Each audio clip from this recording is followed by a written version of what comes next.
The most defining characteristic for the Interceptor is speed. The better your understanding of the Javelin gets, the faster you can move and the more lethal you become. For today's build, we're going to take off all the training wheels and push our speed to its limits. Let's get started. Spark Dash is one of the coolest abilities in Anthem. Activating the ability while your reticle is on an enemy will send you darting towards them, and on impact you'll deal some hefty damage. The masterwork version of this ability, Raneri's Charge, has the additional effect, defeating an enemy recharges the ability. In general, on-kill effects are bad in Anthem's higher difficulties because of how much health enemies have, but there's either a bug or some intelligent design and a poor description making this additional effect much better than you would think. It seems that killing an enemy with any form of damage will refresh Raneri's Charge.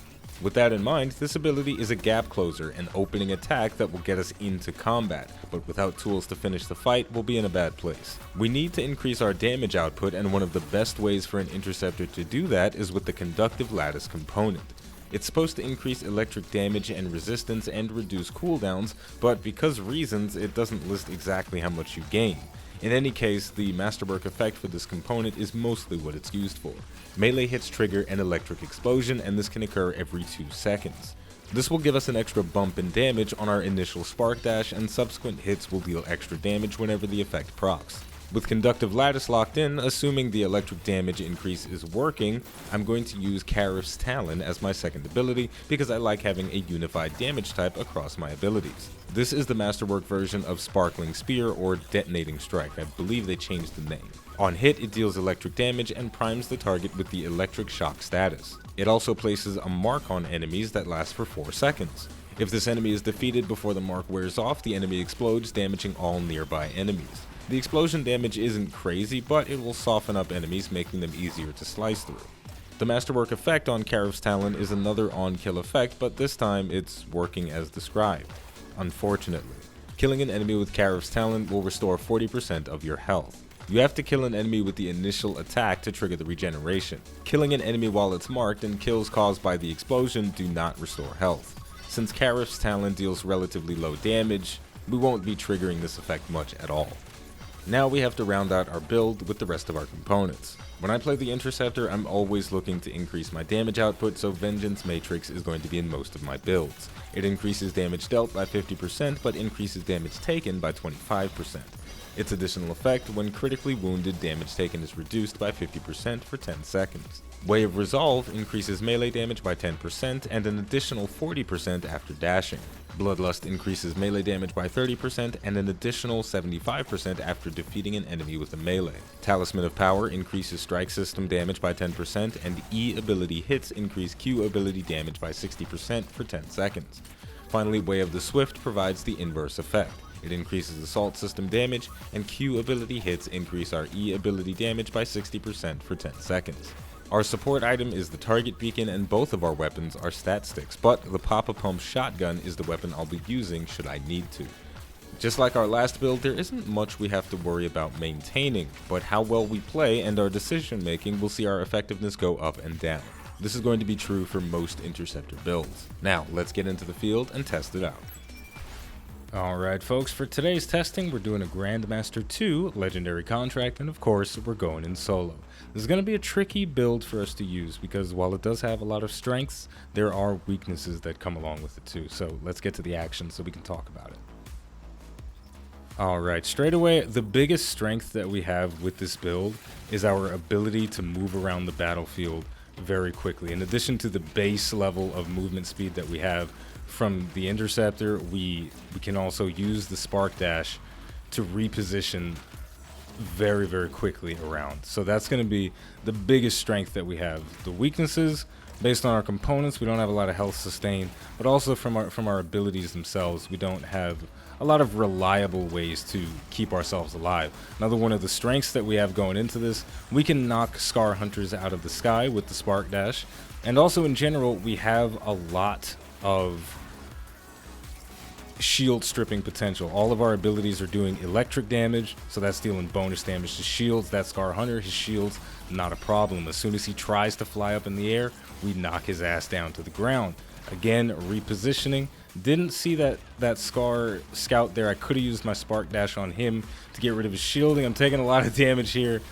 but I've just got my ultimate in the perfect time, and I picked up some health pickups as well, so I didn't end up dying. But whew, there's a lot going on, right? It's really fast, it's really exciting, it's really visceral, but another one of the weaknesses, it's easy to get overwhelmed in a build like this because we don't have any crowd control. So unlike what we were using before, the cryoglaive, when there are multiple enemies that we have to fight, the only way we can stop them from attacking us is to kill them.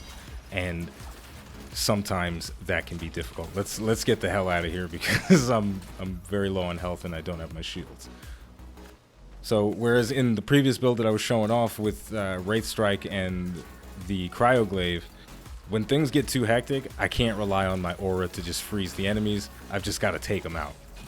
Let's go ahead and take out that Scar Enforcer, Spark Dash onto the second one, and Spark Dash one more time onto the Scar Hunter to get rid of his shields. Our target beacon is ready, so we can mark him up. What the hell was that? And then finish him off. Let's try not to let him fly back into the air.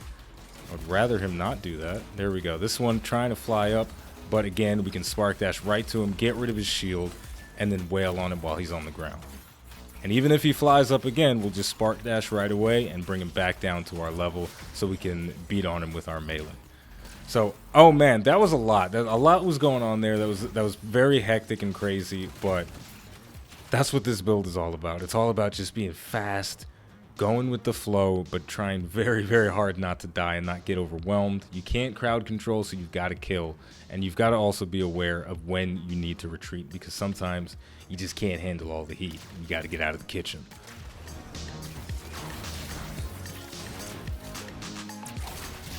The Spark Dash and the Conductive Lattice is going to be some great burst damage. In addition to the mobility that we have with it, we can apply our Cariff's Talon to prime the target and go for that detonation, and then we can apply the shock status to all the enemies that are around the battlefield.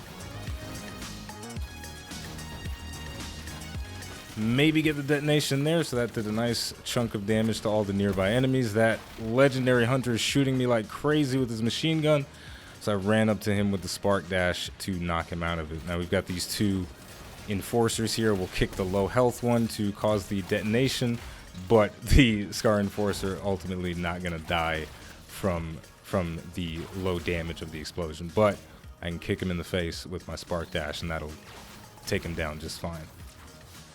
So, yeah, not a lot of moving pieces for the build, not too many things you have to think about regarding optimizing your damage output, because all of the different components that the Interceptor has, especially with the way this build is set up with Way of the Swift and the Talisman of Power, your abilities buff each other. So you use your Q and that's going to buff your E. You don't have to think about it much because you're going to be constantly rotating the abilities, so those buffs are going to be active 100% of the time. The Way of Resolve is going to be active 100% of the time because you're always dodging. There's not much to think about here, but you have to think about positioning. You have to think about how you're executing your abilities.